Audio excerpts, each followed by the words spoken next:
All right, hey guys, how we doing? Okay, good. All right, Kevin, how are you? Great, blessed. Fantastic. This is how long have you been here in Destin now? I was just calculating it today on the telephone with somebody. It's hard to believe it's going on 3 weeks. And we're already putting you in the hot seat. You are. Hey, so we're here to interview Pastor Kevin to help you get to know him just a little bit more and allow him to kind of express maybe a little bit more personal side of him that maybe you would see on a Sunday morning. So we've got a few hot seat questions for you, Kevin. All right. Okay. Let me have it. First of all, are there any nicknames that maybe at one point in life you have gone by? I don't self-gloss, as they say. Thank you. So I don't create my own nicknames. Okay, yeah. But just over time, when relationships warm up and things get closer and more casual, there's stories behind them. Won't mean anything to anybody here unless you went to college with me. But they called me Slick for a while because of how I wore my hair. Yeah. Heavy Kevy was another name. But nothing that really sticks. Okay, all right. Okay, good deal. Well, someday maybe we'll hear some of those stories. Right. As I've gotten into ministry and people kind of warm up and feel closer to you, PK will come out instead of Pastor Kevin, PK. All right. How do you prefer to be addressed? I mean, is there something that just sits with you better? I think what's just important, and you can sense this in relationship, is particularly with the people of grace. I'm called, I'm sent here. To them, I am their pastor. They can call me whatever they want, but as long as that relationship carries that understanding, really, I don't care. Pastor Kevin just seems natural. Cool, okay, good deal. Pastor Wendt seems really stiff. All right, so. We don't want to be stiff. No. All right, favorite food? Yes. Yes. Like, what? Any genres? Any restaurants that just you go, oh, like Buffalo wings does it for me. I think about it and my mouth waters and I'm just there. You got to take my son with you then, because that's his favorite place. Fantastic. Too. Yeah. All right. I love food. Anything as long as there's no onions. Okay. But do you cook? I don't cook, but my wife is an amazing cook, Fantastic. So I'm spoiled. Just moving here, I'm looking forward to seafood. Yeah. It's healthy for you. It tastes good. I'm looking forward to that. All right. Cool. If you could have one utensil to eat with for the rest of your life, would you go fork, spoon, or spork?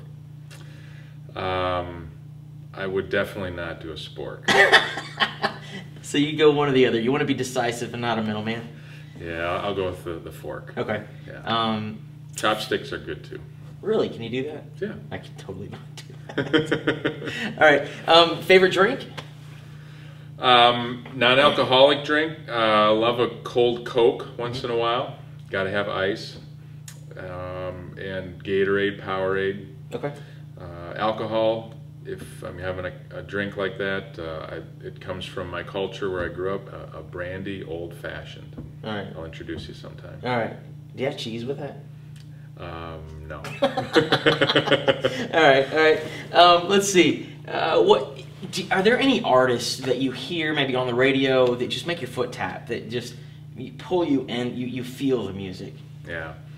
I'm terrible at retaining artist names. I can tell you the ones from the 80s that I enjoyed, the Cars and Def Leppard and Rick Springfield, Hall & Oates, that kind of stuff.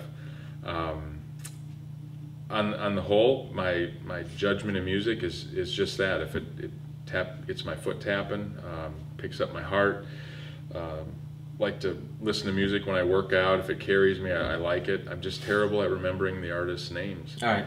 Maybe a Christian artist, one that grabbed me that I really enjoy is Rebecca St. James. I really like her music. Michael W. Smith, he's classic. Mercy Me, some good songs. Yeah. But I rely on my wife. She's the library of artists. And I say, what was that song? And she'll give it to me and tell me who sings it. Okay. So, tell me a little bit about your family. You've got part of your family here and part of your family up yonder. Yep. Who consists of your family? Who would claim you? We're a family of 5. I don't know if they claim me or not, but we're a family of 5. I'm married to my lovely wife, Jen. She grew up in Chicago. I was a Bears fan. My first evangelism project, I converted her to a Green Bay Packer fan. Ah! We were blessed with 3 children, 23-year-old daughter Amanda. She remains back in Fort Wayne. We have an 18-year-old son, Andrew, who also is living in Fort Wayne. And we have a 15-year-old son, Aaron. He's moved here with us, and he's at Niceville High School now. Okay. Where originally were you from? I was actually relevant to Florida here. I was actually born in Homestead, Florida. Okay. But nothing of memory for me there. I was really raised in northeast Wisconsin, primarily in Green Bay, Wisconsin. Okay. And that had formative roots for your Green Bay Packer craziness? Yeah, it's the culture. And, yeah, totally. SEC fans here can identify. You're just raised in it, and it's hard to get rid of it. Did you go topless and painted to Packer games? No. What about the cheese head? I have a cheese head. Next video. All right, so the next question is this. How did Jesus get a hold of your life? He got a hold of my life earliest by giving me 2 godly parents. He received me through the waters of holy baptism when I was, 12 days old. But in terms of grabbing hold of me to serve him and the impact that he wants to make through me in life, he got a hold of me lovingly and patiently. I had designs on being a big athlete, or when that fell away, I wanted to be around athletics, so I was going to be a journalist, sports writer. Mm-hmm. And all that stuff just kind of fizzled, and it left me in this searching state where when it came to my ordination, after having gone through college and seminary, my pastor, the Lord used him to just kind of encapsulate that. He likened me to Samuel. It's like the Lord had been patiently just calling out my name, saying, I'm leading you this direction. But I didn't get it. I didn't recognize it till he put people in my path that helped me to hear it. Cool. Yeah. Cool. I probably don't need to ask this question, but what is your favorite college or pro sports team? Yeah, you don't need to ask. That Wisconsin thing is in my blood. So yeah. Packers in terms of pro. College, Wisconsin Badgers. I actually finished high school in Missouri and went a year to the University of Missouri, so the Missouri Tigers carry a little bit. Right. I'll follow them a little bit. Big Ten stuff. All right. But I'm open to SEC and Florida. Not against that. All right. That's probably wise. Finally, what excites you about Grace?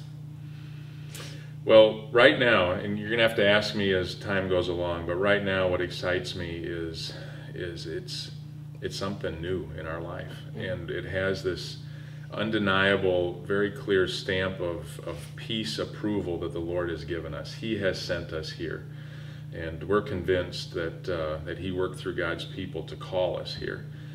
So it's a little bit like a Christmas morning every day. Yeah. What do I get to open up today? What do I get to discover? What has the Lord wrapped up for us here in the people of Grace and the culture around Grace? That's exciting me. Fantastic. Well, any parting words? Just praising God for being here, blessed to be here, and enjoying working with this guy. Amen. Amen. All right, well, thanks, guys, for hanging around and getting to know Pastor Kevin a little bit more, and we look forward to what the Lord has.